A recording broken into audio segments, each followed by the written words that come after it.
Most writers will confess that they write because they have to write, not necessarily because they want to write. They write out of necessity because of either it makes them feel better or they want to share a story with the world. I actually fall into both these categories. Writing just makes me feel good.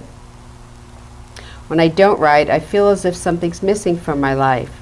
Plus, I yearn to share my stories with others in the hope that they will resonate in a way that brings healing and a deeper way of knowing and understanding. My beginnings as a writer began when I was 10 years old, writing in my journal to help me cope and heal with the suicide of my grandmother, who had been my caretaker. I was an only child of immigrant parents who worked all day long tending their retail store in Brooklyn, New York. On Labor Day in '64, I was at home with my grandmother. In many immigrant families of the post-World War II era, children were reared by their extended families, especially their grandparents. My grandparents lived with us, and while my grandfather spent much of the time in New York City being culturally acclimated, my maternal grandmother stayed home to take care of me. It was a hot Indian summer day, common to the season. We lived in a suburban community along with other immigrant families, and I had my playmates in the neighborhood. I was excited when a friend invited me to go swimming in her pool. I knocked on my grandmother's door. There was no answer. I tried several times, but still no answer. I called her. There was silence. Trembling with fear, I phoned my parents at their store. I sat with my nose pressed to the front bay window until they drove up in Dad's pink car that matched the house with the pink shingles. My parents dashed out of the car and up to Grandma's room. Before I knew what was going on, my beloved grandmother was being carried down on creaky wooden stairs on a stretcher and put into an ambulance. I never saw her again.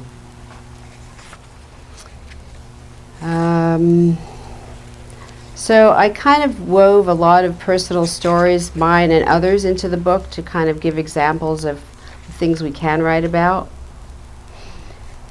This book shares my psycho-spiritual and creative journey as a way to show and guide you on your own journey.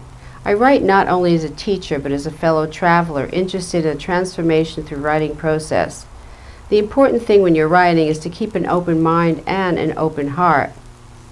This book is geared for the emerging writer, the seasoned writer, and also those in academia.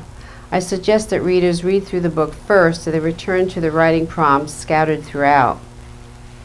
During both passages, I recommend having a journal and a pen beside you, keeping in mind that we never know when inspiration will come and when we will be overwhelmed with ideas to write about.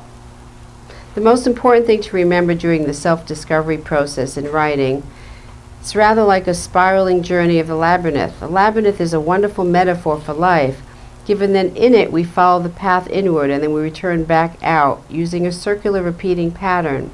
Inside, as in life, there are times we might feel lost. Other times we feel like the path flows really easily. We are blissful. We feel as if we're headed towards enlightenment, which according to Bernie Siegel means that you understand the power of love. When you understand the power of love, you open your heart to an enormous amount of compassion and wisdom. Just as life itself, the art of writing, as I teach it here, is also like walking the labyrinth. As you follow the directions in this book, suddenly you might feel diverted or sidetracked into another writing prompt, and that's okay. Creativity is not linear. It is a process that beats to its own drum and is done in its own time. It can be thought of as always cyclical and meandering. The stuck feeling you might get is when you get that stuck feeling, it's time to take a break. Always keep in mind, though, that you will return to your writing because in the end, it's the writing path that can help you attain a sense of bliss and wholeness. As the old adage says, patience is a virtue. One big rule about writing is to be a writer. If you want to be a writer, you need to be a reader. If you want to write in a particular genre, such as nonfiction, it's good to read in that genre.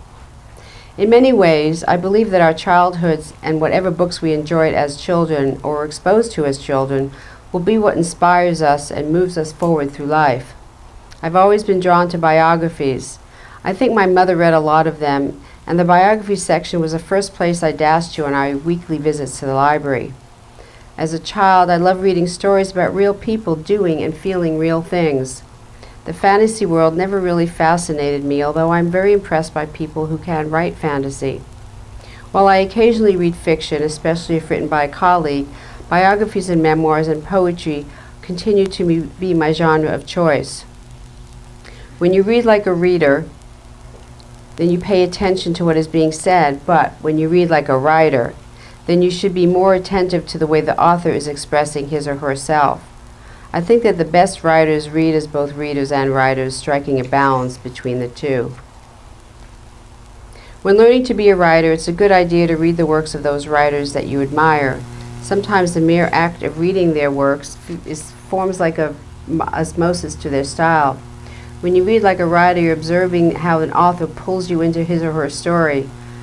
While reading, consider the author's writing techniques. Examine the style and the sentence structure. Is it their voices you like? Are they writing in first person or third person? Was their voice authoritative, playful, intuitive, inquisitive, telling? Do you like the images that they're sharing? Can you visualize what they're saying? Do you like the settings they created? Another tip while reading, is to highlight your favorite passages for future references. The practice will inspire you and give you a style of your own to emulate. I kind of get concerned about the young generation now, because I was visiting my son a couple of years ago when he was moving, and I was helping him unpack boxes, and I said, we need to make a list of what you need, like soap and this kind of thing. Do you have a piece of paper? He said, no. He said, I'll put it on my iPhone. I'm like, oh gosh. So of course I made, he made the list, but on his list I added notepad.